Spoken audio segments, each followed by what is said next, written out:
मैं गुजरात अहमदाबाद से राजेश सहगल, आप लोगों का स्वागत है। अभी हम बात करेंगे जो अभी रिसेंटली जो कुंभ का जो अभी समापन हुआ, बहुत खुशी की बात है साहब। आपने देखा होगा कि बहुत ज़बरदस्त व्यवस्था थी योगी जी के राज में। और कम से कम ठीक है 60-70 करोड़ का जो एवरेजली बोल रहे हैं कि इतने लोगों ने वहाँ स्नान किया, एटलीस्ट करीब 60 करोड़ तो है ही, उसमें तो कोई गलत नहीं है। लेकिन आप सोचिए साहब, ये सनातन धर्म की ये जो है बहुत बड़ी ताकत का एक ये एक नमूना है साहब, इसको जो ऐसा कहा जाएगा। क्योंकि आप सोचिए साहब, वहाँ पे जो घटना घटी बहुत दुखद घटना है साहब, वो जो भगदड़ हुई उसके बाद जो दिल्ली के अंदर जो रेलवे स्टेशन में और काफी लोग मरे साहब, बहुत दुख की बात है साहब।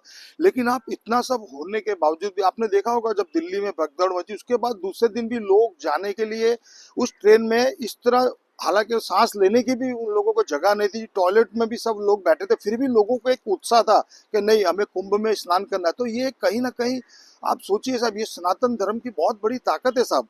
और ये आप ये हमारे योगी जी, ऐसा लगता है कि अभी जैसे कहते हैं कि इसको उनका उनका नाम स्वर्ण अक्षरों से हिस्ट्री में लिखा जाएगा साहब, क्योंकि इतना बड़ा आयोजन करना कोई मामूली बात नहीं है साहब। योगी जी तो बहुत आगे निकला और एक संत, साधु संत आदमी साहब, और उनको क्या मतलब, हालांकि है उनके लिए भी बहुत सारे लोग कटाक्ष करते हैं भाई वो साधु संत आदमी, उनको क्या ये सत्ता का मोह नहीं, ऐसा नहीं है, ठीक है। और मैं जहां तक समझता हूँ साहब, जो सनातन धर्म क्या है साहब, आज एट प्रेजेंट हिंदुस्तान में वो जो अगर उसको उजागर किया है तो उसमें सबसे बड़ा श्रेय योगी जी पे जाता है। आप सोचिए साहब, अयोध्या का मंदिर बना और वो मतलब कहीं ना कहीं, और उसमें कोई गलत नहीं हो रहा है साहब। आप ये मत सोचिए कि ये गलती से हो रहा है या ऐसा, जो भी मतलब ठीक है, समय चल रहा है, समय बलवान है, ऐसी बात। अभी आप देखिए, अभी हमारी क्रिकेट टीम में जो अभी हमारी क्रिकेट टीम जो ट्रॉफी जीती उसमें भी आपने देखा होगा सब, पूरा उत्साह आप देखिए साहब। ये सब हिंदुस्तान में बहुत बड़ी बात है साहब। पूरे हिंदुस्तान में सब जगह जश्न का माहौल था कि ये आज हमारी भारत टीम की जीत हुई है साहब। और ऐसा होना चाहिए साहब। ये कहीं ना कहीं इसके पीछे एक सनातन धर्म है। हम ये ऐसा नहीं है कि मुसलमानों को हम गलत कहेंगे, नहीं, वो भी है।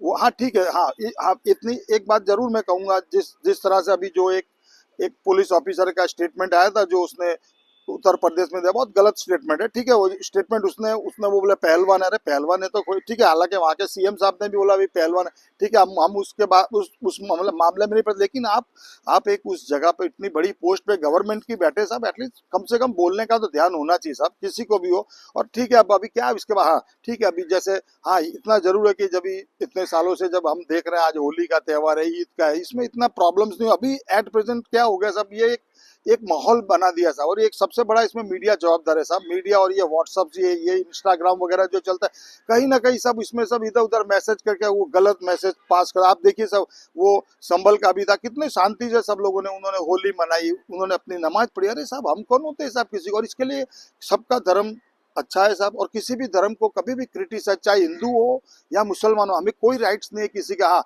आप ये मत कहिए कि आज होली होली हमको मना नहीं, आप लोग नमाज मत पढ़िए, ये बिल्कुल गलत बात है साहब। किसी को कोई राइट्स नहीं है बोलने का, ठीक है। वो हाँ हो सकता है वो अगर उनको टाइमिंग का था भाई कि भाई होली का टाइम निकलेगा हम उस जगह पे, आप अगर उनको अपने रंग से इतराज नहीं उड़ाना, बिल्कुल सही बात है, सबका अपना धर्म है साहब। और कोई किसी के धर्म, देखो कोई किसी का धर्म गलत नहीं सिखाता। और चाहे हिंदू हो मुसलमान, सबको अपना अपने धर्म सबके लिए अच्छा है, और सबको अपने धर्म की एक मर्यादा बनाए रखनी है। और ये ज्यादातर ये आप देखिए सब, ये जो झगड़ा ये पॉलिटिकली है सब। आप देखिए सब, कोई मैंने आप ऑब्जर्व कीजिए, 10 में से 8 लोग, कोई भी झगड़ा नहीं चाहता है, पर ये पॉलिटिकली झगड़ा होता है कुछ ना। अभी आप देखा होगा बिहार में भी, अभी जो बिहार में भी पुलिस ऑफिसर की हत्या, अगर वहाँ की जो गवर्नमेंट है नीतीश जी की, उन्होंने अच्छा किया कि अभी जो भी है इनको सब, जो भी ऐसे इनको पकड़ा जाए साहब, इनके ऊपर तुरंत एक्शन हो। जैसे अभी उसकी पैर पे गोली मारी, बिल्कुल अभी ऐसा। और हमारे योगी जी तो उससे भी आगे कि जब कभी ऐसी घटना घटती, जो ऐसे आदमी अगर इनका इलीगल मकान है, मकान गिरा हो, बिल्कुल सही बात है साहब, इनको कोई राइट्स नहीं साहब। ये गुंडागर्दी, और उसको ये ठीक करने का यही सबसे बड़ा तरीका इनको इसी। अभी हमारे गुजरात के अंदर भी, अहमदाबाद के अंदर वस्त्राल में भी सेम ऐसा ही हुआ साहब। वो अनार अनार धड़ाधड़ कुछ गाड़ियों पे मारम मारी करने लगा, दूसरे दिन वो पुलिस ने साहब जो उनके साथ जो किया साहब, बहुत सराहनीय साहब। गुजरात पुलिस की भी, अहमदाबाद पुलिस की भी हम सराहना करते हैं, क्योंकि साहब किसी को कोई राइट नहीं साहब।